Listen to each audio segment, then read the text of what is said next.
Moi c'est Jody et dans cette vidéo je vais te partager mon témoignage, le témoignage d'un homme attiré par les hommes, aimé de Dieu. Aujourd'hui je suis marié à la femme de ma vie depuis bientôt 3 ans maintenant et je suis papa d'une merveille de 2 ans. Si c'est pas Jésus le roi des plot twists, c'est qui? Dans cette vidéo je vous partage tout. Je vous raconte comment Jésus a redonné vie à ce qui était mort en moi. Je vais vous partager aussi mes réflexions et des outils basés sur la Bible sur le sujet de l'homosexualité. Franchement, je parlais français avec vous. Cette partie de mon témoignage, c'est quelque chose que j'aurais préféré garder pour moi. Mais bon, si je le partage aujourd'hui, c'est parce que j'estime qu'en tant que chrétien, pour prendre part aux intérêts du royaume de Dieu, j'ai plusieurs responsabilités. Dans un premier temps, je me dois de partager l'amour inconditionnel que j'ai reçu de Jésus. Je me dois de raconter parmi les nations sa gloire, parmi tous les peuples ses merveilles. Et ça, même si ça passe par exposer des tâches de ma nature pécheresse que j'aurais aimé garder secret. Alors c'est clair que c'est pas un exercice facile. Ça nécessite de faire preuve de beaucoup d'humilité et d'obéissance, croyez-moi. Mais bon, il s'agit de mener le bon combat. Ensuite, c'est aussi ma responsabilité de refléter et d'imiter Jésus sur cette terre. Donc si Jésus a porté le poids de tous nos péchés spirituellement, et que même physiquement il a dû porter sur plusieurs centaines de mètres la croix sur laquelle il allait être crucifié injustement, et tout ça pour son amour pour nous, alors je crois qu'en tant que chrétien, c'est aussi ma responsabilité de prendre part aux œuvres lourdes et payer le prix pour ceux dont Dieu a prévu de se révéler, même si ça doit passer par mon témoignage. Je veux pas être seulement de ceux qui mangent dans les mains des disciples, je veux aussi être le disciple qui nourrit le peuple de Dieu. La Bible dit dans Philippiens chapitre 1 verset 29 qu'il nous a été donné non seulement le privilège de croire au Christ, mais aussi le privilège de souffrir pour lui. La parole dit également dans Romains chapitre 8 verset 7 que nous sommes co-héritiers de Christ en tant que chrétiens, si toutefois nous souffrons avec lui afin de prendre aussi part à sa gloire. C'est pourquoi je décide de payer le prix, pour aligner ma vie à la parole, tout simplement. Avant de rentrer dans le vif du sujet de mon témoignage, je voulais faire un avertissement qui je pense est indispensable. Je ne suis ni parfait, je ne suis pas pasteur, et je n'ai pas la science infuse. Je suis juste un chill guy aimé de Dieu, sauvé par la grâce de Dieu, qui aime Dieu, qui partage son amour pour Dieu, et qui a eu à cœur de partager non seulement son témoignage, mais aussi les outils et les réflexions qui lui ont permis de grandir avec Jésus. Donc que chacun prenne ce qu'il a à cœur de prendre, et que chacun laisse ce qu'il a à cœur de laisser. Amen? Amen. Juste avant les gars, est-ce qu'on peut prendre 2 petites secondes pour admirer les œuvres d'art du sponsor de cette vidéo? S'il vous plaît, Zato Studio, le studio créatif qui place la lumière sur l'essentiel. Franchement pépite, il propose plein d'affiches super stylées, différentes tailles, différents styles, il y en a pour tous les goûts. Est-ce que j'ai besoin de parler? Et parce qu'on n'est jamais trop un rat quand il s'agit de dépenser, avec le code promo Jody10 vous avez moins 10% sur tout leur site. Catching. Donc maintenant qu'on a pris le temps d'admirer ces pépites, c'est parti pour le début de mon témoignage. Je vais commencer par vous partager un peu le contexte dans lequel j'ai grandi. Alors c'est pas juste pour vous raconter ma vie, je vous rassure, mais c'est vraiment parce que notre histoire, d'où l'on vient, ça a forcément contribué à faire de nous la personne qu'on est aujourd'hui. La Bible dit dans Proverbes chapitre 4 verset 23, garde ton cœur plus que toute autre chose, car de lui jaillissent les sources de la vie. Ce que la parole est en train de nous dire là, c'est que ce qu'on manifeste à l'extérieur vient toujours de ce qu'il y a à l'intérieur de notre cœur. Donc concrètement, si je transpose à ma situation, ça veut dire que pour que je manifeste une attirance pour les hommes à un moment donné dans ma vie, sûrement qu'il y avait aussi une prédisposition dans mon cœur qui a contribué à ce fruit-là. Il n'y a pas de fumée sans feu, les gars. Tout ce qu'on vit soit nous forme mal, soit nous déforme. D'où l'intérêt de vous partager un bout de mon enfance pour comprendre davantage ce qui aurait pu me prédispositionner à avoir une attirance pour les hommes. Alors let's go. Faut savoir que j'ai été élevé dans un foyer monoparental. Mes parents ont divorcé quand j'avais 5 ans. Donc j'ai grandi avec 3 de mes sœurs. J'en ai 3 autres du côté de mon père. Donc non seulement j'ai grandi dans une famille monoparentale, mais en plus monogenre. Des filles de partout. Et en plus en majorité. Que des grands-mères, que des tantes, que des cousines. Donc j'ai vraiment grandi sans figure paternelle, ni même figure masculine dans ma vie. Et malgré les contacts à gauche, à droite que j'avais avec mon père suite au divorce de mes parents, j'ai vraiment manqué de la présence d'une figure paternelle, que ce soit un grand-père, un frère, un voisin, n'importe. J'ai toujours manqué d'un modèle, d'un guide sur lequel j'aurais pu m'appuyer ou qui aurait pu me coacher dans ma croissance en tant qu'homme. Alors c'est ma mère qui a tenté d'avoir ce rôle, la daronne, comme d'hab. Merci maman, je t'aime, que Dieu te bénisse abondamment. Toujours après moi pour me pousser, me booster, me coacher. Toujours le bon conseil et les bonnes paroles qui m'ont poussé à me sentir aimé, à être un homme respectueux et avec beaucoup d'assurance, ça c'est clair. Donc j'ai grandi dans l'amour de ma mère et c'est ce qui a fait certainement l'homme équilibré que je peux être aujourd'hui. Et en plus de ça, on avait vraiment ce qu'on voulait avec mes sœurs et c'est vraiment battu pour qu'on manque de rien. Donc grâce à tout ça, malgré l'absence de mon père, je pensais vraiment n'avoir manqué de rien. Je pensais effectivement n'avoir manqué de rien jusqu'à ce que je me rende compte un peu plus tard que finalement, j'avais un vrai déséquilibre identitaire en moi et tout ça sans que je m'en rende compte. Je reviendrai un peu plus tard en détail sur ce déséquilibre que j'avais, mais grosso modo, voilà le cadre dans lequel j'ai évolué qui démontre littéralement une prédisposition favorable au déséquilibre identitaire que j'ai vécu. Mais ce n'était pas la seule prédisposition à laquelle j'étais sujette. J'ai compris dernièrement en fait que de la même manière où notre passé, comme notre enfance par exemple, pouvait être la source de plusieurs choses dans notre présent, on devrait tout autant considérer ce qu'on voit se reproduire encore et encore dans nos familles de génération en génération. Parce qu'en vrai, parfois, ce qui semble simplement se répéter, ça peut en réalité avoir une racine beaucoup plus profonde que ce que l'on pense et être en fait le fruit d'un héritage spirituel. Allez, ça y est, j'ai employé le terme héritage spirituel, j'ai dû en perdre quelques-uns qui me prennent maintenant pour un illuminé. Mais en vrai, vous savez quoi? Je vous en veux même pas, parce que même moi, je suis toujours stupéfait de me rendre compte à quel point spirituel c'est réel quand je regarde à mon propre héritage spirituel familial et que je suis forcé de constater que j'ai expérimenté à un certain niveau dans ma vie des choses qui existaient déjà dans ma famille. Alors, j'ai pas forcément expérimenté les choses exactes, mais dans la même famille de ce qui existait déjà. Donc si t'as jamais fait cette introspection, je t'invite sérieusement à la faire et constater par toi-même qu'à nouveau, il n'y a pas de fumée sans feu. Je dis pas que s'il y a un truc dans notre famille que ça va forcément nous arriver, je dis simplement que c'est possible qu'on ait une prédisposition à certaines choses à cause de cet héritage spirituel-là. Les prédispositions en question, ça peut être l'addiction au sexe et toutes ses déclinaisons, ça peut être la dépression et toutes ses déclinaisons, le rejet et toutes ses déclinaisons, ça peut être l'addiction à l'alcool, comme ça peut être la violence, quelle qu'elle soit, verbale ou physique. Bref, ça peut être n'importe quoi. Je suis même persuadé que certains défis qu'on rencontre viennent de situations dont on ignore que nos parents ou d'autres membres de notre famille ont déjà fait face ou font encore face aujourd'hui. D'où l'intérêt d'avoir les conversations difficiles avec notre famille afin que, comme la parole nous l'encourage, on puisse en arriver à confesser nos péchés les uns aux autres, à prier les uns pour les autres afin que l'on soit guéri. C'est ce qui permettrait de mettre un terme à ces cycles de génération dont on ne sait même pas que l'on est dedans. Et pour ma part, j'ai fait cet exercice d'introspection et j'ai compris que c'est pas le hasard des choses qui m'a amené au témoignage que je vous partage aujourd'hui. Pour revenir au fait que j'avais un vrai déséquilibre identitaire en moi, il faut savoir que pendant longtemps, j'ai cru que je n'avais manqué de rien et que tout allait bien dans le meilleur des mondes. Mais en réalité, non, j'avais un vrai déséquilibre dans mon identité d'homme. Alors oui, dans un sens, j'ai manqué de rien, j'avais de quoi manger, les vêtements que je voulais, etc., etc. Mais elle ne pouvait pas remplir un rôle que Dieu ne lui avait pas confié dans un premier temps, en fait. Il y a quelque chose d'unique, en fait, dans la présence d'un père ou d'une figure paternelle, dans son affirmation, dans son exemple, qui façonne un garçon et le bâtit en homme d'une manière qu'une mère, aussi aimante soit-elle, ne peut reproduire. Et on sait tous que l'absence d'un père, ça peut nous impacter de plusieurs façons. Ça peut se traduire par une recherche constante d'approbation, ça peut passer par une confusion dans la manière d'aimer, d'être aimé, par la rébellion, ça peut se manifester par une peur profonde de ne pas être accepté, d'être rejeté, etc. Moi, dans mon cas, ce manque, il m'a impacté dans mon identité d'homme. Et je me rendais bien compte que je maîtrisais bien plus les codes féminins que les codes masculins. Je pouvais avoir cette douceur au premier abord, cette ouverture, une manière d'être avenant qui n'est pas propre aux femmes en soi, mais qu'on a l'habitude d'associer à des traits plutôt féminins. Et en plus de ça, sans m'en rendre compte, j'ai adopté naturellement quelques gestes, des manières de mon entourage à prédominance féminine. Pour cette raison, on m'a souvent répété dans le passé qu'on me trouvait féminin. Beaucoup trop d'ailleurs. On me demandait aussi souvent si j'étais homosexuel. Beaucoup trop souvent. Et contre toute attente, les gars, sachez que ma réponse était non. Vous avez bien entendu. Ma réponse était non. Et la dinguerie, elle est là. Avant l'université, donc de ma primaire au lycée, j'ai eu d'attirance que pour les femmes. Je suis sorti aussi qu'avec des femmes, dont une relation de 3 ans. J'avais jamais ressenti d'attirance de manière consciente ni active pour un garçon avant l'université. Et c'est là où le malin, il porte bien son nom. Alors juste, pour ceux qui savent pas au cas où, le malin, c'est un surnom pour parler du diable parce qu'il est connu pour faire le mal avec intelligence. Donc quand on dit le malin, on parle du diable en insistant sur sa ruse et sa manipulation. Donc je disais, là où le malin porte bien son nom, c'est qu'il y a plusieurs épisodes dans mon enfance, sans rentrer dans les détails, qui m'ont introduit de manière assez neutre et douce à l'homosexualité en fait. Et tout ça, c'était sans que mon innocence ne soit en mesure de détecter la nature de ce qui se passait vraiment, ni de détecter les semences que le malin était en train de semer dans mon cœur en fait. C'est un peu comme si, quand j'étais enfant, j'avais été exposé plusieurs fois à la fumée de cigarette, sauf que mon innocence faisait que je ne pouvais pas savoir que c'était nocif pour me boucher le nez ou m'éloigner. Donc en fait, à chaque fois que j'étais exposé à cette fumée, je respirais sans résistance, simplement. Donc certes, je toussais pas, je tombais pas malade, etc.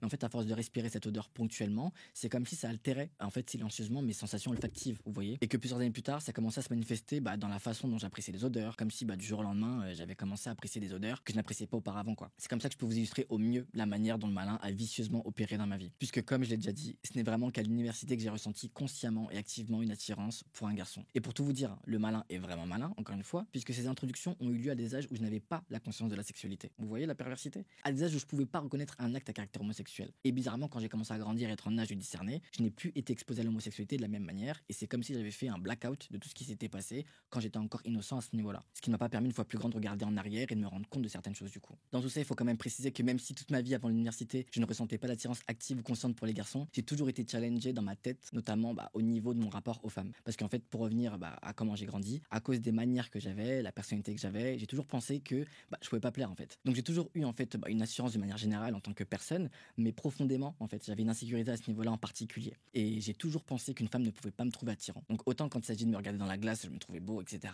pas de souci. Mais autant quand il s'agissait des femmes, j'avais l'impression de ne pas pouvoir être l'objet du désir d'une femme en fait. Et un jour, c'était plus qu'une simple impression, j'ai vraiment fini par y croire que je pouvais vraiment pas plaire aux femmes. Et c'est ce qui a fait que pendant longtemps, je me sentais inéligible aux yeux des femmes. Et le truc, c'est que ce raisonnement mensonger était aussi alimenté par ma réalité où je n'étais jamais celui où les filles allaient forcément se retourner. D'autant plus qu'on me demandait tout le temps si j'étais homosexuel, donc ça n'arrangeait en rien la situation et au contraire même, ça a davantage en fait impacté la manière dont je me voyais. Donc même si j'ai eu des petites amourettes par-ci par-là, ça changeait en rien l'insécurité profonde en fait que j'avais en moi à ce niveau-là. Je me rappelle même au lycée, une amie m'avait demandé si j'étais gay pour la énième fois, ce à quoi je lui avais répondu pour la énième fois non. Et vous savez ce qu'elle m'a dit ce jour-là? Elle m'a dit: tu sais pas encore mais tu vas le devenir. Vous vous rendez compte de telle déclaration à un moment dans ma vie où c'était même pas ma réalité? Surtout qu'elle m'avait dit ça à un moment où j'étais encore avec l'ex avec qui je suis resté 3 ans. Donc vraiment quelle audace. Et même au-delà d'elle, j'ai même déjà été harcelé par une personne de l'entourage de ma famille. À chaque réunion de famille, c'était des questions sur ma sexualité et où j'en étais dans ma vie, etc. Je me rappelle même d'un jour où cette personne m'avait demandé si j'avais quelqu'un et ce à quoi je lui avais répondu oui. Elle m'avait répondu: ouais, avec un mec. Est-ce qu'on persécute les gens comme ça? Et en fait, c'est vraiment toutes ces réflexions intempestives qui ont aggravé la vision que j'avais de moi-même en fait et qui ont creusé mon insécurité tout simplement. Sachant qu'on sait bien que la parole est source de vie ou de mort. On le voit dans la Bible, notamment dans Proverbes chapitre 18 verset 21 qui nous dit que la mort et la vie sont au pouvoir de la langue. Donc ce qui veut dire que tout ce que l'on déclare a une portée. Tout ça pour dire que j'avais une image de moi assez dévalorisée et déformée, non seulement à cause de toutes les semences du diable durant mon enfance, mais aussi à cause de mon schéma familial, sans parler de toutes ces personnes qui remettaient sans cesse en cause ma sexualité. Tout ça étant dit maintenant, on peut clairement constater un schéma global qui a pu fortement impacter ma psychologie et ma sexualité jusqu'à arriver à ce jour où toutes ces choses plantées en moi ont commencé à porter du fruit. C'est là que ça commence à devenir concret. À cette période, on est en 2016, j'étais à l'université, quand un gars de mon école m'a fait du rentre-dedans. J'étais pas du tout réceptif au premier abord, j'étais même gêné, pas du tout à l'aise. J'étais tellement pas dans ça que j'en avais même parlé à mes potes à ce moment-là, j'étais en mode vas-y, je le vois en bizarre et tout, il me fait quoi? Mais vas-y, j'avais toujours été ouvert d'esprit, du coup j'étais pas non plus paniqué à lui balancer de l'eau bénite, etc. J'ai simplement dit que voilà, c'est pas mon truc, donc voilà quoi, je préférais juste qu'on prenne nos distances, etc. Et c'est ce qui s'est passé. Mais en fait, vu qu'on était dans le même environnement, on a fini par se reparler en mode peace après quelques semaines. Et c'est ça qui m'a refait du rentre dedans. Et cette fois, bizarrement, j'en ai pas parlé à mes potes. Et je suis rentré dans son jeu naïvement dans mon ouverture d'esprit qui cachait forcément quelque chose. Et c'est là en fait que j'ai commencé à ressentir de l'attraction dans ce qui était en train de se passer. Jusqu'au jour où il a eu une approche physique avec moi. Donc c'était pas une approche de ouf en soi, mais parce que c'était une approche à caractère romantique venant d'un homme. C'est ça qui m'a bouleversé. J'étais grave confiant en fait, même si j'étais pas non plus dans l'inconfort et que ça ne me repoussait pas. Mais en fait, j'étais troublé. Parce que le truc, c'est que j'étais pas du tout à l'aise avec mon attirance soudaine pour lui. J'étais pas OK avec ce qui se passait. Et quelque part, pour être honnête, je voulais pas être de ceux, en fait, qui ont affaire avec l'homosexualité. La vérité, je suis désolé. Avec tout ce que ça peut impliquer personnellement, dans la société, etc. J'étais vraiment en mode, s'il vous plaît, non. Je suis totalement transparent avec vous, les gars. Pendant 3 semaines, on s'est fréquenté dans une atmosphère à la fois passionnelle et toxique.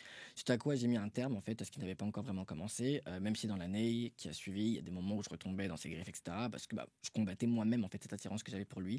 Même si le tout baignait dans de la toxicité, en fait. Et en fait, nos chemins se sont vraiment séparés, en fait, après notre formation. On a évolué dans des écoles différentes et tout. Et à ce moment-là, j'ai complètement supprimé cet événement de ma tête, comme si ça n'était jamais arrivé. J'ai tout coupé avec ça. J'étais en mode, ah non, je veux plus rien avoir avec ça. Donc j'ai repris ma vie comme si rien n'était. J'ai même fréquenté une fille à ce moment-là. Je faisais ma vie quoi. Et en fait, très vite, je me suis rendu compte que c'était plus facile de réinitialiser ma mémoire que mon attirance pour les garçons. En fait, après avoir renié mon attirance pendant 2 ans, c'est revenu à la surface et j'ai commencé à vouloir m'affirmer et embrasser ce que je ressentais. Donc en fait, j'ai commencé à être un peu plus ouvert, etc. Et c'est à ce moment-là que j'ai fréquenté un garçon intentionnellement, sans que ça n'aille plus loin. Et encore une fois, c'était complexe pour moi. En fait, je me sentais attiré, mais pour autant, je me retrouvais pas dans tout ça, d'autant plus que c'était pas non plus le lifestyle dans lequel j'étais, etc. Du coup, pour la deuxième fois, en fait, j'ai remballé l'idée de vouloir expérimenter cette attirance-là. Donc j'ai mis un stop à cette fréquentation juste avant le nouvel an de 2019, vraiment dans l'optique de laisser tout ça derrière moi et de commencer fraîchement l'année 2020 quoi. C'est dans cette partie qui va suivre que tout a basculé dans ma vie. Mais juste avant de vous dévoiler comment Dieu a opéré le miracle dans ma vie, je vais vous partager juste un peu de contexte pour que vous compreniez tout comme il faut. Donc il faut savoir qu'avant ce moment clé de ma vie que je m'apprête à vous raconter, je me disais être chrétien, mais pour être honnête avec vous, c'était dépourvu de sens. C'est comme si je me proclamais vegan non pratiquant. Soit j'étais vegan, soit j'étais pas. La Bible dit dans Luc chapitre 9 verset 23 que si quelqu'un veut venir après Jésus, qu'il renonce à lui-même et qu'il le suive.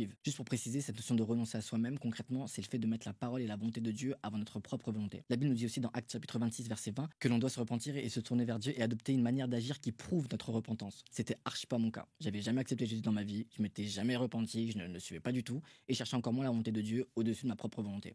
Donc en vrai, je me disais chrétien par habitude sans savoir ce que ça impliquait vraiment. Mais c'est quand j'étais à l'université que Dieu s'est révélé à moi comme jamais en fait j'en ai eu la conscience auparavant, au travers notamment d'une amie chrétienne qui est devenue ma sœur aujourd'hui. Elle me parlait de Dieu, elle m'envoyait sans forcer des cultes à gauche à droite, quand elle pensait à moi, etc. Je me rappelle, je me disais, mais qu'est-ce qu'elle a avec ces vidéos de 1 heure qui parlent de Jésus? Ouais, je flemme, j'étais clairement en mode ça. Je disais tout le temps, ouais, je vais regarder et finalement, je regardais jamais. Et en fait, il faut savoir que cette amie chrétienne, en fait, elle a fini par être au courant de mon histoire avec le gars de notre école. Et malgré ça, en fait, elle a jamais cessé de m'aimer, de me soutenir dans cette période. Surtout que ça commençait à parler à l'université, etc. Bref, elle m'a jamais jugé. Et même bien au contraire, elle a même toujours eu mon dos. Et même si elle avait un positionnement défavorable par rapport à l'homosexualité, elle a toujours eu une position favorable à mon égard. Je vous parle d'elle parce qu'elle va intervenir dans la suite de ce que je vais vous raconter. Mais en gros, voilà. Sachez que ce n'est qu'à partir de l'université, au moment de mon histoire avec le gars, que Dieu n'a cessé d'attirer mon attention et de se révéler à moi comme jamais auparavant. Ce qui fait que, même si je n'étais pas encore engagé à vraiment le suivre, c'était les premières fois de ma vie où j'avais vraiment conscience qu'il y avait un Dieu vivant qui me regardait, qui me parlait et mine de rien, que je commençais vraiment à considérer. Donc voilà, maintenant que vous savez tout ça, je peux enfin vous raconter la fameuse partie de ma vie où Dieu est littéralement descendu de son trône à nouveau pour venir me chercher. Donc comme je vous disais à cette période, j'avais mis un terme avec la personne que je fréquentais fin 2019 parce que je voulais rentrer fraîchement en 2020 en laissant toutes les histoires d'homosexualité derrière moi. Et en fait, début d'année, je pars en vacances au Brésil. Donc pour le carnaval de Rio, je me retrouve dans un environnement où franchement, si t'es LGBT, t'es comme un poisson dans l'eau, voilà. Donc même si j'avais décidé de ne plus être dans ça, être dans cet environnement pendant 2 semaines, ça m'a quand même un peu fait relativiser sur le sujet, même si j'étais toujours ferme à l'idée de laisser tout ça derrière moi. D'ailleurs, petite parenthèse, c'est pour ça que la parole dit dans Matthieu chapitre 6 verset 22-23, l'œil est la lampe du corps. Si ton œil est en bon état, tout ton corps sera lumineux, mais si ton œil est en mauvais état, tout ton corps sera dans les ténèbres. Ce que la parole nous dit là, c'est que ce qu'on laisse entrer dans nos yeux, nos oreilles, notre esprit, ça nous impacte vraiment. Parfois, consommer certaines choses qui ne sont pas mauvaises en soi, comme certaines musiques, certaines séries, ou même certaines personnes, ça peut ne pas nous aider sur nos challenges que l'on a. D'où l'importance d'être intentionnel et aligner notre environnement avec là où on veut aller pour ne pas alimenter nos tentations et toute autre chose en fait qui pourrait alourdir notre marche avec Dieu. Fermeture de la parenthèse. Donc bref, je passe de super vacances, je rentre en France et arrive en fait ce moment où j'étais avec une amie à moi de l'époque. On s'amusait en fait à parler des inconnus sur les sites de rencontres pour déconner et passer le temps. Et en fait, à force de parler du monde, j'ai fini par tomber sur un gars avec qui le but était aussi de blaguer à la base, sauf qu'en fait ça a pris une autre tournure. Le truc c'est que je me suis retrouvé à discuter naturellement avec lui, secrètement, sans le dire à mon amie, notamment parce qu'elle ne savait pas en fait. Elle savait rien du tout de l'attirance que j'avais pour les garçons. Et je sais pas ce qui s'est passé, mais au bout de genre une semaine de discussion avec le gars, on est devenus fous l'un de l'autre. Et après 3 semaines, j'avais fait mon choix. Je voulais faire ma vie avec lui. En fait, j'avais vraiment la sensation d'avoir trouvé une drogue. Genre, j'étais pas très bien dans ma vie perso et pro à ce moment-là, mais genre, dès que je lui parlais, j'oubliais tout, jusqu'à ce que je revienne à la réalité, et ainsi de suite. Mais en fait, j'étais tellement déterminé et si sûr de moi que j'ai pris la décision d'annoncer à toute ma famille. J'étais en mode déter. Donc, j'ai pris mon téléphone comme un grand, et j'ai appelé une de mes grandes sœurs. Je lui ai annoncé que j'étais avec un garçon, etc., et que j'avais l'intention de faire ma vie avec. J'étais totalement lancé. Mais avant même d'avoir eu le temps d'appeler tout le reste de ma famille pour annoncer la nouvelle, c'est là qu'il s'est passé plusieurs choses qui ont drastiquement changé l'itinéraire de ma vie. Donc, comme je vous disais, à force que Dieu se révèle à moi, je commençais vraiment à le considérer et à avoir un intérêt grandissant pour lui. Mais en fait, parallèlement à ça, je ressentais quand même une résistance, un poids quand il s'agissait de prier, malgré ma forte envie de le faire. Et aujourd'hui, je sais. Je suis convaincu qu'à cet instant exact, il y avait une guerre spirituelle qui avait lieu. Je vous dis ça parce que ce combat spirituel, je le sentais en fait physiquement. J'étais tourmenté, je saurais pas expliquer, mais en fait, je me sentais tiraillé dans mon esprit de tous les côtés, un peu comme si vraiment genre deux parties c'est de m'arracher ma personne, quoi, mon âme littéralement genre. D'un côté, j'étais en train de me rapprocher très sérieusement de Dieu, mais en parallèle, j'avais accepté de vivre dans ce nouveau lifestyle de cet homme-là, quoi. Et d'ailleurs, il n'était pas chrétien et comme j'étais vraiment dans l'optique qu'on partage tous les deux notre foi en Jésus, je lui parlais souvent de Jésus. J'étais vraiment dans un truc où je voulais ni lâcher Dieu, ni lâcher le lifestyle homosexuel. Pourtant, je savais très bien que de vivre dans ce lifestyle, c'était pas ce que Dieu voulait pour moi. Mais en fait, moi, je voyais pas ce que je pouvais faire de mal. D'ailleurs, un jour, je me suis même adressé à Dieu. Je lui ai dit que je comprenais pas, que pour moi, je ne faisais qu'aimer, je comprenais pas le mal que je pouvais bien commettre. Et je lui ai dit que si c'était vraiment sa volonté, bon, quelle audace quand même, parce que bon, sa volonté est quand même claire dans sa parole. Mais bref, je lui ai dit que si c'était sa volonté, qu'il se révèle à moi d'une manière ou d'une autre. Et à ce moment-là, je quitterais tout pour le suivre. J'étais vraiment en mode ça. Et j'étais bien décidé à ne pas lâcher la main de Dieu, malgré la situation dans laquelle je me trouvais. Et donc, parce que je ressentais une résistance pour me rapprocher de lui et passer du temps dans sa présence, sûrement dû aux turbulences spirituelles qui avaient lieu, comme je vous ai dit, j'ai demandé à mon amie chrétienne, dont je vous ai parlé tout à l'heure, de prier avec moi. Donc un soir, on s'appelle pour prier, et pendant qu'on prie, il s'est passé un premier miracle, les gars. J'étais là dans mon lit, grave mal, tourmenté dans mon corps, les yeux fermés, quand j'ai entendu une voix audiblement me parler, les gars. No joke. Alors je sais pas si j'ai entendu dans mes oreilles ou trop fort dans mon cœur, mais c'était audible comme vous m'entendez là, genre. C'était une voix lourdement douce, chaleureuse, réconfortante. Et j'ai entendu, mon fils, tu ne peux pas marcher avec moi comme ça. Et pendant qu'il me disait comme ça, je me suis vu moi en train de tenir la main du gars en question avec qui j'étais. Mais qu'est-ce qu'il voulait bien dire par tu ne peux pas marcher avec moi comme ça? Est-ce qu'il me rejetait? Est-ce qu'il voulait simplement que je quitte la personne avec qui j'étais? Ou est-ce qu'il voulait dire que je pouvais pas marcher avec lui tant que j'étais attiré par les hommes? Bon, Dieu m'a bien évidemment éclairé sur ce sujet à titre personnel, mais pour partager avec vous la bonne nouvelle que j'ai reçue de lui, j'ai choisi de le faire en répondant à certaines idées reçues concernant l'homosexualité. Donc c'est parti. Idée reçue numéro 1. Tu ne peux pas marcher avec Dieu si tu as une attirance pour le même sexe. Alors déjà, pour être en mesure d'adresser cette idée reçue, c'est indispensable de comprendre dans un premier temps en quoi consiste le fait de marcher avec Dieu selon la Bible. Donc pour apporter un peu de contexte, il faut savoir que marcher avec Jésus, ça commence par le fait d'accepter le cadeau de la grâce de Jésus. Mais c'est quoi le cadeau de la grâce de Jésus? En fait, c'est un peu comme ce qu'on observe dans notre société. Lorsqu'une personne commet un acte illégal et est condamnée, un président peut faire preuve de clémence et décider de ne pas lui faire payer ce qu'elle mérite, malgré le tort causé par son crime. C'est exactement pareil avec Dieu. La Bible elle nous dit dans Romains chapitre 3 verset 23, tous ont péché et sont privés de la gloire de Dieu. Donc ça veut dire qu'en gros on a tous commis des actes qui allaient à l'encontre des lois de Dieu. Et là dans notre société la condamnation ça peut être la prison. Et bien le péché en fait ça a des conséquences spirituelles. Donc non seulement ça brise notre relation avec Dieu, ce qu'on appelle la mort spirituelle. Donc en gros on n'a plus accès à Dieu et ses bienfaits. Et non seulement ça nous expose à la condamnation éternelle. Donc ce qu'on appelle aussi l'enfer, qui n'est autre que la séparation éternelle de Dieu. Et c'est là où la notion de grâce dont je parlais tout à l'heure intervient. Dieu est certes juste pour ne pas laisser nos péchés impunis, mais il est tout autant amour pour ne pas vouloir que l'on soit séparé de lui éternellement. Donc parce qu'une justice devait être rendue à cause du péché de l'humanité, il s'est fait homme dans tout son amour et toute son humilité sous le nom de Jésus pour payer le prix à notre place. Ce qui s'est passé, c'est qu'en fait, par son sacrifice, il nous a fait grâce. On paye pas ce qu'on mérite et on reçoit son amour qu'on ne mérite pas. Mais il y a un mais, on reçoit cette grâce qu'il nous offre en ayant foi en Jésus-Christ. On est sauvé quand on croit dans notre cœur que par amour pour nous, il s'est fait homme pour payer le prix du péché de l'humanité, de nos péchés et qu'il est ressuscité pour nous réconcilier et nous permettre de retrouver la relation avec lui qu'on avait perdue à cause du péché. La Bible nous dit dans Jean chapitre 3 verset 18 qu'il n'y a aucun jugement contre celui qui croit en Jésus, mais ceux qui ne croient pas sont déjà condamnés. En d'autres termes, c'est un choix libre. Croire en Jésus pour être sauvé ou de le rejeter et rester sous sa condamnation. Donc concrètement, marcher avec Jésus, ça commence par accepter ce cadeau de grâce, se repentir et choisir de le suivre comme Seigneur, c'est-à-dire de renoncer à notre propre chemin pour suivre le sien, même quand nos désirs et notre culture nous appellent ailleurs. La parole dit aussi dans 1 Jean chapitre 2 verset 6, celui qui affirme demeurer en Christ doit aussi vivre comme lui-même a vécu. Donc autrement dit, marcher avec Jésus, c'est aussi imiter son exemple, vivre selon ses instructions, avec l'aide de l'Esprit de Dieu qu'on appelle le Saint-Esprit, et se laisser transformer en fait jour après jour, tout en développant une vraie relation avec lui. Pour résumer, voilà en quoi consiste le fait de marcher avec Dieu. Donc pour répondre à l'idée reçue, tu ne peux pas marcher avec Dieu si tu as une attirance pour le même sexe, la réponse est faux. Le problème, ce n'est pas d'avoir des désirs, mais surtout ce qu'on décide de faire avec. Est-ce qu'on décide d'obéir aux instructions de Dieu avec ce qu'on ressent, ou est-ce qu'on décide d'obéir à notre chair? Donc tout naturellement, le fait d'être attiré par les hommes n'est pas un point bloquant en fait tant qu'on décide de ne pas nous laisser conduire par ce qu'on ressent, mais qu'on décide de suivre les instructions de Jésus. Mais vous me direz, comment ça ne pas se laisser conduire par ce qu'on ressent? C'est ce qu'on ressent. Alors ce que je suis en train de dire, c'est que même si certaines personnes ont déjà témoigné avoir expérimenté le miracle de ne plus ressentir d'attirance pour les hommes par la grâce de Dieu, l'objectif de la marche avec Jésus, c'est pas d'attendre de ne plus rien ressentir un jour. Parce qu'en réalité, l'objectif de la marche avec Jésus, c'est de suivre ses instructions avec l'aide du Saint-Esprit, malgré ce que l'on ressent. Dieu ne nous appelle pas à devenir hétérosexuels, ni que l'homosexualité disparaisse. Il nous appelle à être saints. Et on devient saint en suivant sa parole grâce à son aide, peu importe ce qu'on ressent. Donc, si tu ressens toujours cette attirance pour les hommes après avoir accepté Jésus, tu fais simplement partie du commun des mortels qui doivent choisir tous les jours de choisir le chemin de la repentance en soumettant leurs désirs charnels à Dieu afin d'être conduits par l'Esprit de Dieu et non par leur chair. J'ai préparé un e-book gratuit au format poche dans lequel je te résume quelques éléments essentiels basés sur la Bible pour naviguer sa sexualité avec Jésus. Le lien est en description, c'est gratuit, n'hésite pas à jeter un œil. Idée reçue numéro 2. Les homosexuels sont une abomination. La réponse est faux. On entend souvent dire que les homosexuels sont une abomination, mais c'est faux. Et c'est pas moi qui le dis, c'est la parole de Dieu, notamment dans Lévitique chapitre 18 verset 22. Tu ne coucheras pas avec un homme comme on couche avec une femme. C'est une pratique abominable. On parle de la pratique, pas le simple fait de ressentir une attirance homosexuelle. La version anglaise le dit encore mieux. Do not practice homosexuality, having sex with another man as with a woman. It is a detestable sin. La parole de Dieu est claire à propos du fait que c'est l'acte homosexuel qui est une pratique abominable et non pas le simple fait d'avoir une attirance homosexuelle qui est une abomination. De la même manière où ce n'est pas le désir de mentir qui est condamné par Dieu, mais bien l'acte de mentir. Maintenant, il faut savoir que le péché peut commencer aussi dans la pensée. Jésus nous le rappelle dans Matthieu 5, verset 28. Quiconque regarde la convoitise a déjà commis l'adultère dans son cœur. Donc il y a une distinction importante à comprendre. Certes, ressentir une attirance ou être tenté, ce n'est pas automatiquement un péché, mais désirer se livrer à une tentation même si on n'a pas pratiqué l'acte officiellement, ce qu'on appelle la convoitise, ça devient un péché même dans la pensée. Dieu voit tout ce qui se passe dans notre cœur et il nous appelle à veiller et à ne pas rentrer dans la convoitise, même si ça reste que dans notre cœur. Par exemple, regarder volontairement des vidéos pour adultes homosexuels, comme hétérosexuels d'ailleurs. C'est pas pratiquer l'homosexualité techniquement, mais ça devient un péché dans la pensée. Donc nos désirs et nos tentations, ils ne nous condamnent pas, mais notre cœur et nos actions doivent rester alignés avec Dieu. Je vous mets en bas de l'écran toutes les autres références bibliques que j'ai pu identifier qui abordent ce sujet.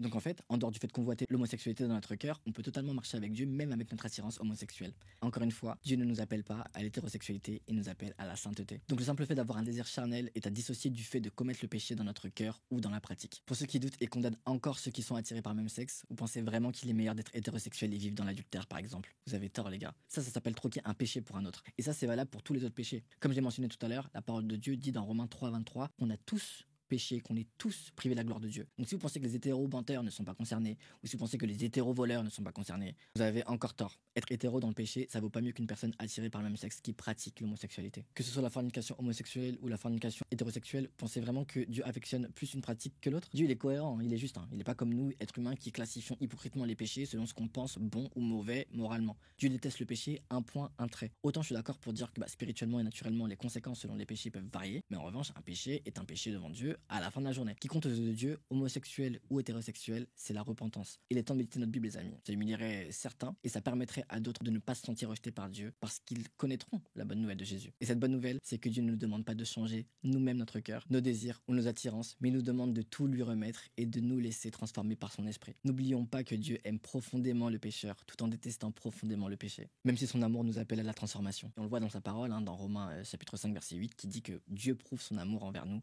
en ce que lorsque nous étions encore des pécheurs, Christ est mort pour nous, pour qu'on ne puisse pas périr mais avoir la vie éternelle auprès de lui. Dieu il t'aime, peu importe ce qu'on t'a dit dans cette église où t'es allé, peu importe ce que tes parents t'ont dit. Mais attention, son amour nous appelle à le suivre, c'est-à-dire à suivre ses instructions. Ne confondons pas son invitation vers lui, qui certes implique le fait de quitter certaines choses, avec le fait d'être rejeté par lui. Quand Dieu m'a dit tu ne peux pas marcher avec moi comme ça, ce qu'il me disait c'était pas je veux pas de toi, mais plutôt je veux que tu viennes sur le chemin où je vais. C'est pas un part, c'est un viens. Mon conseil pour toi si tu es une attirance homosexuelle, c'est de ne pas t'attarder sur ce que tu ressens comme condition pour te rapprocher de Dieu. Dieu ne nous dit pas change et viens, mais plutôt il nous dit viens et je te changerai. Et c'est pas moi qui le dis encore une fois, c'est Jésus même dans Matthieu 11. Venez à moi, vous tous qui êtes fatigués et chargés, et je vous donnerai du repos. Et plus loin, il dit, laissez-vous instruire par moi, car je suis doux et humble de cœur, et vous trouverez repos pour vos âmes. Cherche à tout prix de te rapprocher de Jésus en restant fidèle à sa parole. Donc ça, c'est un point très très important, parce que c'est facile de tomber dans l'adaptation ou la transformation de la parole pour le confort de notre chair, alors que c'est en réalité l'inverse de ce que Dieu veut qu'on fasse, de se soumettre à notre chair, vous voyez. La Bible nous dit que la vérité nous rend libres dans Jean 8. Donc aussi dur que ça puisse être, c'est de rester dans la vérité qui nous permettra de véritablement expérimenter Jésus. C'est là qu'on se verra être fortifié dans notre marche avec lui, dans une marche sainte, aussi dite sanctifiée, même si tout de suite ça te paraît insurmontable. J'en parle un peu plus en détail plus loin dans cette vidéo. Idée reçue numéro 3. Jésus adhère au fait que je pratique l'homosexualité sans un cœur de repentance. Si on se rappelle de ce qu'on a vu juste avant, marcher avec Jésus, c'est se repentir et choisir de le suivre comme Seigneur, c'est-à-dire de renoncer à notre propre chemin pour suivre le sien, même quand nos désirs et notre culture nous appellent ailleurs. Donc en l'occurrence, la pratique de l'homosexualité, comme toute autre pratique sexuelle en dehors du cadre voulu par Dieu, qui est l'union entre un homme et une femme dans le mariage, c'est en dehors de sa volonté. En fait, il y a un principe important à comprendre. Dieu y bénit ce qui est dans son cadre, et tout ce qui est en dehors de son cadre ne reçoit pas sa bénédiction. Et dans notre cas, le mariage selon le plan de Dieu est entre un homme et une femme. Le cadre agréable à Dieu a systématiquement été entre un homme et une femme du début à la fin de la Bible. La parole est claire sur le fait que le cadre que Dieu bénit est le mariage entre un homme et une femme. Et pour tout ce qui est en dehors de ce cadre, sa bénédiction n'est pas présente. Alors est-ce que c'est ok pour Jésus de pratiquer l'homosexualité sans un cœur de repentance? C'est faux. On peut pas persister volontairement dans un péché, quel qu'il soit, sans repentance, et prétendre marcher sincèrement avec Christ. Quand Dieu m'a dit « tu ne peux pas marcher avec moi comme ça », il a pris le soin parfait de montrer exactement la seule contrainte au fait de marcher avec lui. Et cette contrainte qu'il m'a pointée du doigt à ce moment-là, étant donné que mon but était de marcher avec lui, c'était le cœur favorable que j'avais à vivre dans le lifestyle homosexuel. C'était une contrainte parce que comme on vient de le voir, marcher avec Jésus, c'est suivre ses instructions. Et en fait, dans la Bible, Dieu il est très clair sur la pratique de l'homosexualité. Donc c'était pas cohérent de vouloir absolument avancer avec cet homme et en même temps vouloir suivre Dieu. Ça revenait littéralement à vouloir aller à gauche et à droite en même temps. Donc aussi challengeant que ça puisse être, suivre Jésus, c'est accepter qu'il soit Seigneur de tous les domaines de notre vie, y compris dans les domaines qui nous coûtent le plus. Donc si jamais tu es dans une relation homosexuelle et que tu n'as pas l'intention de suivre Jésus sur le sujet, garde en tête que tu ne peux pas penser que c'est ok vis-à-vis de Dieu en faisant cela, peu importe ce que tu peux entendre d'autres sur internet. Ce que les gens déclarent à propos de Dieu ne valent rien si c'est pas aligné à la parole de Dieu. Sachant que la Bible ne se lit pas en sortant un verset de son contexte. Chaque texte a du sens dans l'ensemble des Écritures. En fait, la parole de Dieu, elle se comprend dans un contexte global qui reflète le cœur de Dieu. Et ça, c'est important de le garder en tête. Parce que j'ai déjà vu une église LGBT sur internet. C'est littéralement ce qu'on appelle un oxymore. L'art d'allier deux mots au sens contradictoire. En fait, ça n'a absolument aucun sens. Ça n'a pas de sens de se dire église et valider et prêcher ce que Dieu même, leader de l'église, déplore dans sa parole, qui est la Bible. C'est pour ça que je t'invite à méditer la Bible en demandant à Dieu de clarifier et de te confirmer dans ton cœur tout ce que tu peux entendre sur internet sur l'homosexualité au travers des prêtres, des pasteurs ou des autres personnes. Et même médire, je t'invite à méditer dessus. Parce que si tu n'apprends pas à connaître Dieu personnellement, on pourra te raconter tout et n'importe quoi sur lui que tu ne pourras jamais le voir par toi-même. Et surtout, garde en tête que si tu n'es jamais challengé par la parole que tu entends dans ton église ou ailleurs, ça vaut la peine de se poser des questions, honnêtement. Parce que même en dehors de la situation d'homosexualité, il y a forcément des domaines où Dieu attend qu'on se repente et qu'on grandisse parce que, plot twist, on est imparfait et on ne pourra jamais atteindre la perfection. La parole de Dieu, elle est pas juste là pour nous faire sentir bien, elle est surtout là pour nous rapprocher de Jésus. Et parfois, ce sentiment, ça peut être un sentiment plutôt challengeant. Mon conseil, en tout cas, si tu es en couple aujourd'hui avec un homme, si t'es un homme, ou avec une femme, si t'es une femme, et que tu veux aller vers Dieu, mais que tu trouves dur, voire impossible de gérer tout ça, ou dur de quitter ce lifestyle,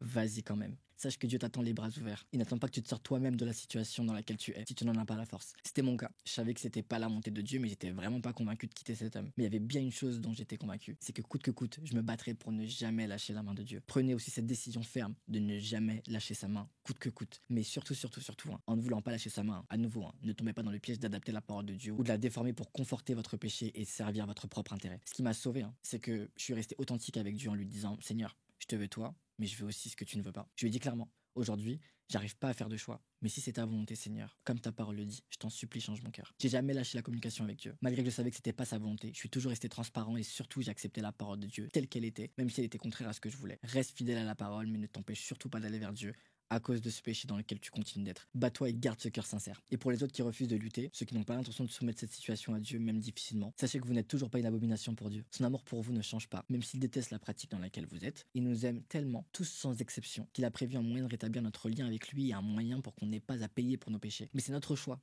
d'accepter ce cadeau qu'il nous fait. C'est de notre responsabilité, c'est de ta responsabilité d'accepter l'amour de Jésus qui est déjà disponible en te repentant et en suivant. C'est comme s'il pleuvait en fait de la colère de Dieu et que marcher avec Jésus c'était se mettre sous ce parapluie qui nous couvre. Tu n'es pas obligé de rester sous la condamnation et la colère de Dieu. En tout cas, peu importe ce que nous décidons de faire de notre libre arbitre, ayons conscience que ce n'est pas Dieu qui nous condamne, mais bien nous qui nous condamnons nous-mêmes en ne le choisissant pas. Je le redis, c'est bien nous qui décidons de rester sous la pluie alors qu'il y a un Dieu aimant qui nous appelle à se mettre sous son parapluie. C'est à nous de choisir si l'on opte pour son issue de secours et être sauvé, ou si l'on opte pour la poursuite de notre chair et donc de rester sous la condamnation et la colère de Dieu. Peu importe ta décision aujourd'hui, Dieu ne cessera jamais de t'appeler à joindre son amour et à lui soumettre tes désirs et le suivre. Mais demain, les gars, ne nous est pas promis. Faisons le bon choix aujourd'hui. Sache qu'il a de merveilleux plans pour ta vie, comme il en avait et en a encore pour ma vie. Et même si tu veux saisir son amour mais que tu veux continuer de pratiquer l'homosexualité, je t'encourage à te rapprocher quand même de Dieu, parce que c'est un Dieu de la grâce et il est capable de faire ce qui te semble infaisable aujourd'hui. La parole est dit dans Jacques 4 que la grâce qu'il accorde est plus grande encore. C'est pourquoi la parole dit Dieu s'oppose aux orgueilleux mais il fait grâce aux humbles. Plus loin, la parole dit aussi que si on s'approche de Dieu, il s'approchera de nous. Et encore plus loin, la parole dit humiliez-vous devant le Seigneur et il vous élèvera. Dieu a changé mon cœur et je crois qu'il est capable de le faire pour toi aussi, à condition que tu lui présentes ton cœur. Idée reçue numéro 4. Je ne fais qu'aimer, je ne fais pas de mal. Dieu est amour, alors il n'y a pas d'inconvénient. La réponse est faux. C'était exactement ce que je croyais avant que Dieu touche mon cœur. J'étais convaincu de ne rien faire de mal, dans le sens où je blessais personne, j'étais pas violent, je faisais pas de tort à personne, et même au contraire, j'étais bienveillant envers cet homme, je voulais simplement le chérir, quoi. J'étais tellement convaincu que c'était bon que j'en suis venu à détourner la Bible pour demander à Dieu en personne de me confirmer la vérité, tellement ça me paraissait mais improbable que ce soit mal. Et je rends grâce à Dieu qu'il soit assez amour et assez humble pour être descendu de son trône jusqu'à moi, pour effectivement me confirmer en personne ce que la parole disait. Mais non, on ne peut pas mettre le tampon de Dieu sur quelque chose qu'on ne fait qu'aimer, si cette chose n'est pas alignée au cœur de Dieu. Ce que j'ai compris selon la Bible, et je crois que c'est la vérité, c'est que Dieu est la source et la définition même de l'amour. Et parce qu'il en est l'auteur, on sait qu'on aime vraiment quand notre amour reflète son caractère et sa nature. La parole dit dans 1 Jean chapitre 4 que celui qui demeure dans l'amour demeure en Dieu et Dieu demeure en lui. Donc ça démontre bien qu'il y a une superposition entre Dieu et l'amour. C'est la même personne. Donc autrement dit, le vrai amour renvoie toujours à la nature de Dieu. Donc on comprend bien que l'amour c'est pas ce qu'on ressent, mais c'est ce que Dieu est, approuve et béni. Le piège dans tout ça, c'est qu'on peut totalement aimer en fait ce que Dieu déteste. On peut avoir de l'attachement, de la passion, ou même une forme de tendresse pour quelque chose sans que ce soit conforme à l'amour selon Dieu. Et c'est là qu'on doit être vigilant. Notre chair déchue a la tendance à déformer la notion d'amour pour se cacher souvent derrière ce mot pour justifier ce que Dieu n'approuve pas. Mais l'amour de Dieu n'est pas fondé sur le désir. Il est fondé sur son caractère divin, les gars. Le simple fait d'aimer quelque chose n'est pas le reflet de Dieu, ni une immunité devant lui. Dieu est agréable à ce que nous aimons lorsqu'il s'agit de quelque chose qui l'affectionne également. Et la Bible est claire.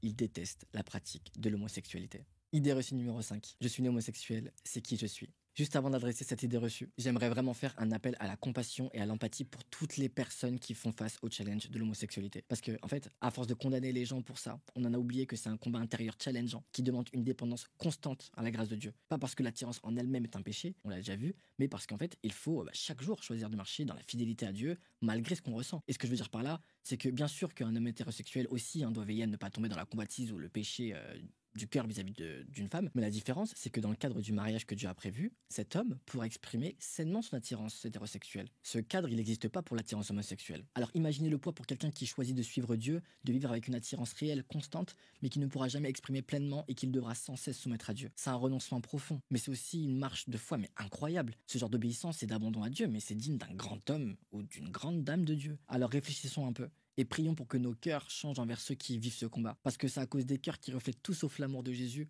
et je parle aussi et surtout des chrétiens, beaucoup se tournent vers des communautés LGBT pour trouver amour et appartenance, alors que là où ils sont censés trouver amour et appartenance, c'est dans les bras de Jésus, auprès de leurs frères et sœurs à l'église, parmi nous. C'est là qu'ils devraient être aimés, portés et accompagnés dans leur marche de sanctification, au même titre que les autres croyants qui n'ont pas comme challenge l'homosexualité certes, mais l'impudicité par exemple, la cupidité, parce que oui, ceux qui ont un désir excessif de posséder et que leur argent devient leur source de sécurité et de confiance avant Dieu, tout ça là, c'est des péchés qui ont autant besoin de grâce et d'accompagnement de l'église que quelqu'un étant attiré par le même sexe. Vous voulez pas vous asseoir à côté d'une personne aux attirances homosexuelles à l'église? Alors dites-moi pourquoi quelqu'un aux attirances homosexuelles devrait s'asseoir à côté de vous, à côté d'un adultère, d'un paresseux, d'un avare. Personne ici ne vaut mieux que l'autre. On va tous s'asseoir les uns à côté des autres parce qu'on a tous besoin de Jésus, les gars. Quand on commence à classer les péchés, tout ce qu'on montre, c'est juste à quel point on n'a pas encore capté le cœur de Dieu.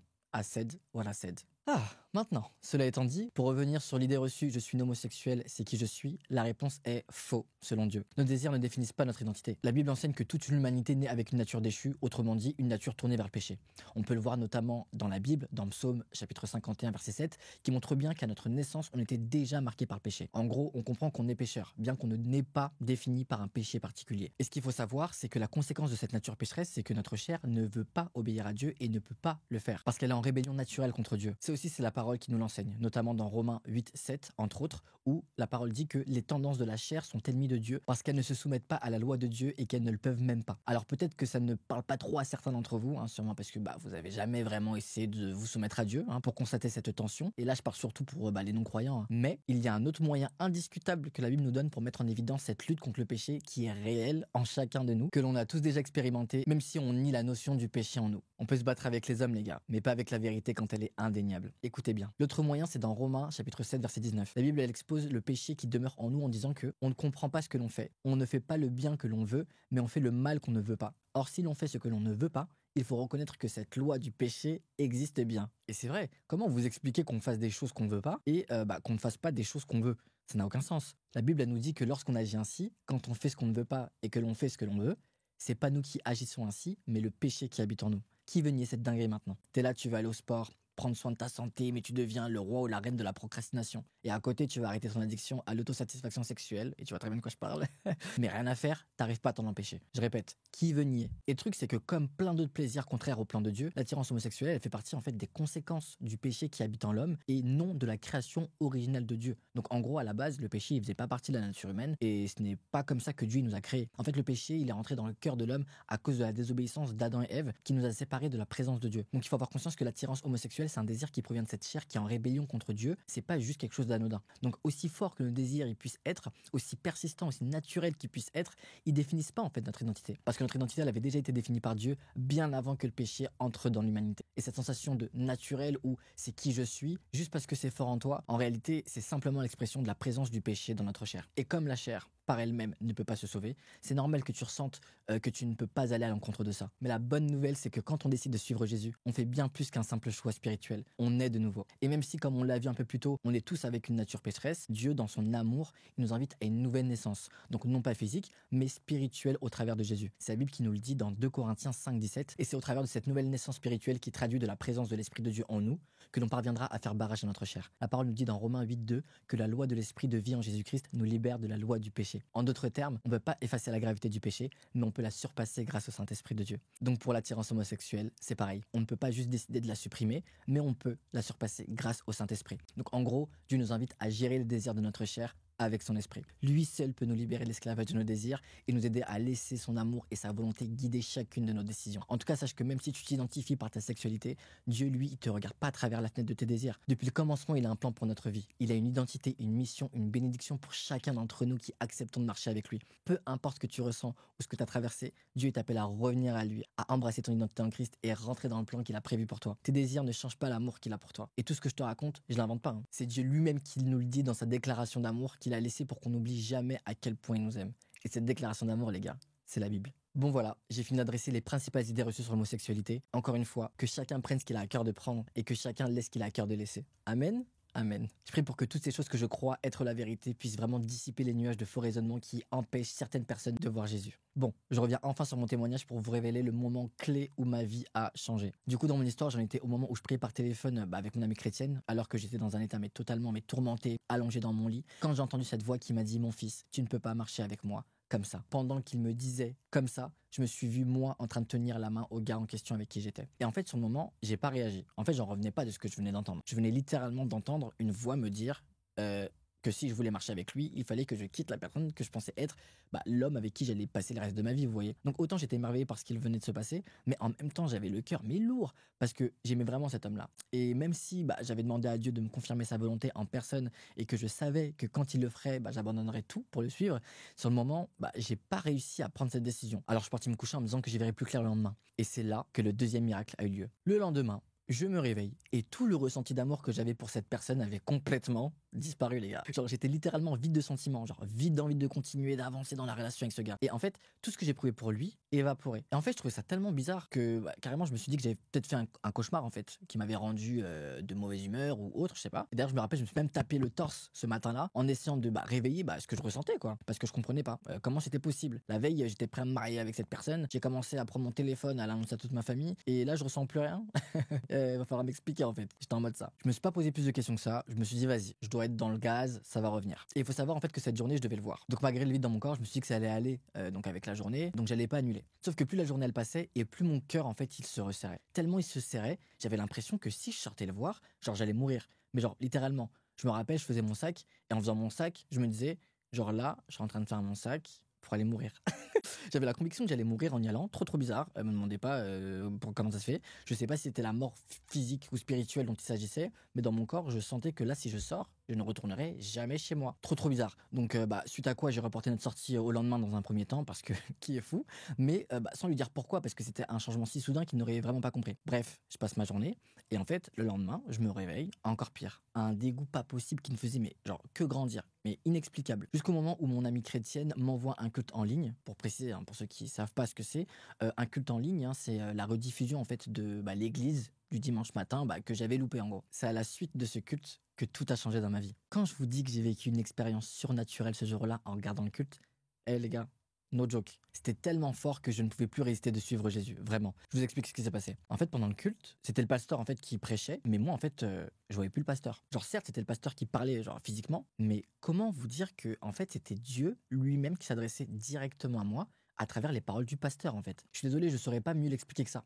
Et puis tant pis, il fallait être là. Voilà. En fait, je savais même plus où j'étais. Et je ressentais, mais d'une puissance, la présence de Dieu. Pour moi, c'était lui qui me parlait, en fait. En fait, pour vous expliquer, je vous dis que j'avais l'impression que c'était lui qui me parlait, mais je saurais pas vous expliquer, mais c'était une conversation de lui à moi, genre littéralement, genre, qui se passait au travers du pasteur. C'était juste surnaturel ce qui s'était passé. Tous les mots, ils étaient vivants. Ça me bouleversait à la fois, mais physiquement et spirituellement. Donc en fait, c'est tout naturellement que ce jour-là, je me suis effondré. Je me suis mis à genoux et j'ai demandé pardon à Dieu pour tout. À ce moment-là, j'ai senti un poids partir de mon corps, genre littéralement. Genre, je me suis senti léger, mais comme jamais je m'étais senti avant. Et ce qui s'est passé, c'est que le jour même, j'ai envoyé un message au gars avec qui j'étais pour lui dire que c'était terminé. Et malheureusement, il a rien compris au revirement de situation, miskin, ce que je comprends. Mais j'avais une urgence en moi, en fait, de me détacher de cette chose qui m'empêchait d'être agréable à Dieu. Je parle de juste le fait d'être dans le lifestyle, en fait, homosexuel. Forcément, le sujet, c'est l'homosexualité, donc je vous parle de ça. Mais en dehors de ça, je fumais à l'époque et c'était le début de la fin de la cigarette pour moi, par exemple. C'est la première fois, en fait, que j'ai commencé à marcher véritablement avec Jésus dans ma vie. Première fois que j'aspirais faire de ses instructions une vérité dans ma vie, en fait. Même si c'est un process et qu'on deviendra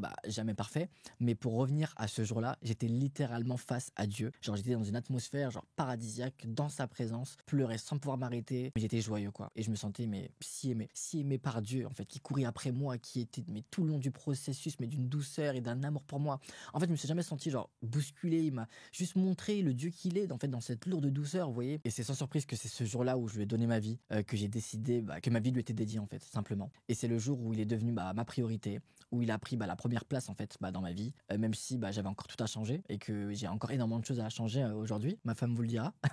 Mais voilà, c'est à ce moment-là que vraiment j'ai eu à cœur de me repentir parce que vraiment c'était à mon tour de l'aimer, la vérité. À mon tour de lui prouver mon engagement envers lui. Je voulais lui plaire plus que tout.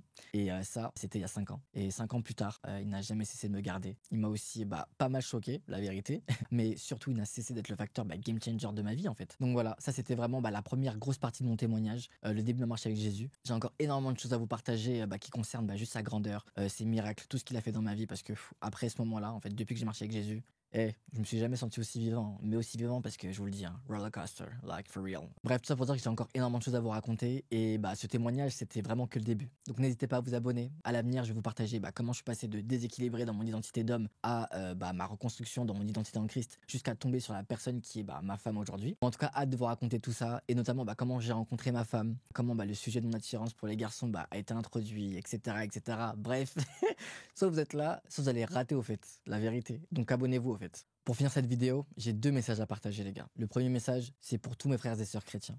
Est-ce qu'on va vraiment laisser les personnes LGBT croire que le diable a plus d'amour et de compassion pour eux que nous, qui sommes censés refléter Christ? Est-ce qu'on va vraiment les laisser trouver refuge dans leur chair parce qu'on n'est pas capable de leur présenter Jésus comme il faut? Qu'est-ce qu'on est en train de faire les gars? Qu'est-ce qu'on est en train de faire? On est réputé pour quoi à la fin de la journée? On devrait être réputé pour être l'auberge de toutes ces personnes-là. Toutes ces personnes rejetées peut-être par les autres, mais pas par nous. Et là, je vais m'adresser plus particulièrement aux hommes. Parce qu'en vrai, il y a beaucoup d'hommes en vrai qui hésitent à aimer ces personnes-là par peur d'être challengés dans leur masculinité ou leur sexualité. Mais mon frère, aimer quelqu'un qui est différent, ça te rend pas moins homme, ça te rend plus Christ. Jésus dit dans Jean chapitre 13 verset 34, « Je vous donne un commandement nouveau. Aimez-vous les uns les autres, comme je vous ai aimé. Vous aussi, aimez-vous les uns les autres. » Et au verset 35, il ajoute, « À ceux-ci, tous reconnaîtront que vous êtes mes disciples, si vous avez de l'amour les uns pour les autres. » Alors prions et demandons à Dieu de nous équiper pour être des témoins vivants de Christ sur cette terre. Oui, la culture et la société pèsent fort, mais cherchons avant tout les acclamations des cieux, les gars, pas celles de la terre. Et deuxième message que je voulais partager, c'est pour ceux qui s'identifient dans le challenge de l'homosexualité, que tu sois bisexuel, homosexuel, que tu pratiques ou que tu pratiques pas. Mais en réalité, je m'adresse aussi à n'importe quelle personne qui rencontre n'importe quel challenge, mais qui n'a pas encore fait le choix de marcher avec Jésus aujourd'hui. Écoutez, dans la Bible, Jésus il avait l'habitude de s'exprimer en parabole, c'est-à-dire qu'en fait, il avait l'habitude de raconter des histoires courtes et imagées pour enseigner ses vérités. Et aujourd'hui, j'aimerais te partager l'une d'entre elles. C'est la parabole du fils prodigue. Pour information, quelqu'un de prodigue, c'est quelqu'un qui dépense de façon excessive et imprudente. Et cette parabole, cette histoire que Jésus nous raconte, c'est dans le chapitre 15 de Luc, dans la Bible. Jésus nous raconte l'histoire d'un fils qui décide de quitter la maison de son père en prenant sa part d'héritage, et voilà, pour aller vivre sa vie, sa best life, etc., suivre ses envies. Et en fait, il s'avère qu'il a vécu sa vie comme du n'importe quoi, en fait, il était dans des excès, etc. Il s'est très vite retrouvé seul et dans le besoin, en fait. S'est retrouvé affamé, en fait. Et c'est là qu'il a pris conscience de ses erreurs, clairement, et il s'est dit qu'il pouvait pas rester, en fait, dans le besoin, alors que, auprès de son père, il serait pas en manque, quoi. Donc il s'est dit qu'il allait rentrer, mais en fait, il culpabilisait tellement, en fait, d'avoir quitté son père de cette manière-là, qu'en fait, il se disait à lui-même qu'il ne méritait même plus d'être le fils de son père, au point qu'il allait demander pardon et accepter même de devenir son serviteur, en fait. Il pensait que son père allait le renier littéralement, en fait. En gros, il se punissait à l'avance, il se préparait à un rejet, une réprimande, en fait, en retournant chez son père. Mais maintenant, regardez ce que la parole nous dit. Le fils vint vers son père, et comme il était encore loin, son père le vit, et fut ému de compassion, et courut se jeter à son cou, et le baisa. Le fils lui dit, « Père, j'ai péché contre le ciel et contre toi, je ne suis plus digne d'être appelé ton fils. » Mais le père dit à ses serviteurs, il n'a même pas calculé. Il a dit, « Apportez vite la plus belle robe, et revêtez-le. Mettez-lui un anneau au doigt et des chaussures aux pieds. Amenez le veau gras, tuez-le, et mangeons, faisons la fête. Car mon fils que voici était mort, et il est revenu à la vie. Il était perdu, et il est retrouvé. » Et ils commencèrent à faire la fête. Les gars, cette histoire, en fait, c'est Jésus qui la raconte pour révéler une de ses vérités. Et cette vérité, c'est la sienne. Il nous aime bien plus que nos péchés, et il attend qu'une seule chose, qu'on revienne à lui. La joie du Père qu'il mentionne dans son histoire, en réalité, il s'agit de sa propre joie de te retrouver. C'est exactement comme ça que Dieu veut t'accueillir aujourd'hui. Même avec toute ta culpabilité, même avec ce poids que tu portes, il est prêt à te serrer dans ses bras et à te célébrer. Peu importe. Il veut pas te punir, il veut te ramener à la maison. Donc si aujourd'hui tu marches pas encore avec Jésus et que tu ressens dans ton cœur que tu veux faire le pas de donner ta vie à Jésus, peu importe où tu es, si tu es chez toi, dans les transports, à ton travail, peu importe où tu es, et peu importe dans quelle position tu es, tu peux lui donner ta vie dès maintenant. Tout ce que tu as à faire, c'est de faire cette prière sincère avec moi. Et même si tu ne la dis pas à l'oral parce que tu peux pas dans ton environnement, tu peux faire cette prière sincère avec moi dans ton cœur. Seigneur Jésus, je reconnais que j'ai péché et je te demande pardon. J'ai besoin de toi. Je décide aujourd'hui de t'accepter comme mon sauveur et Seigneur. Viens dans ma vie, transforme-moi et guide-moi. Aide-moi à marcher avec toi chaque jour. Au nom de Jésus. Amen. En tout cas, si tu viens de faire cette prière, je suis tellement heureux que tu aies fait ce choix-là. C'est le meilleur choix de ta vie, mais tu le sais même pas encore. En tout cas, moi, c'est clair que c'était le meilleur choix que j'aurais pu faire de ma vie. La Bible dit qu'il y a une fête dans le ciel pour chacun des enfants de Dieu qui reviennent à lui. Donc là, c'est exactement ce qui est en train de se passer juste parce que tu viens de faire ce pas vers Dieu. Sache que tu es aimé de Dieu. Tu es un enfant de Dieu et il a de merveilleux plans pour ta vie. En tout cas, si jamais t'es pas rattaché à une église, que tu t'y connais pas trop, n'hésite pas à me contacter via l'adresse email qui s'affiche en bas de l'écran et je verrai ce que je peux faire pour t'accompagner. Alors je te préviens, je suis pas un pasteur, je suis pas professionnel, ni rien du tout, mais je suis un enfant de Dieu et c'est suffisant pour lui servir de canal pour conduire toute chose. Je l'ai vu faire et je crois qu'il conduira toute chose pour toi également. En attendant, n'hésite pas à télécharger mon ebook en description. Je t'y ai laissé quelques outils primaires vraiment pour naviguer sa sexualité dans l'homosexualité. C'est typiquement les ressources que j'aurais rêvé d'avoir, en fait, rêvé d'avoir. Donc voilà, j'espère que ça vous bénira et que ça vous évitera en fait des confusions que moi j'ai eues et que ouais, ça vous permettra simplement de marcher de manière plus confiante et de manière plus assurée dans votre marche avec Jésus. En tout cas, merci d'être resté jusqu'à la fin de cette vidéo. Que Dieu vous bénisse abondamment et on se revoit bientôt dans une prochaine vidéo par sa grâce.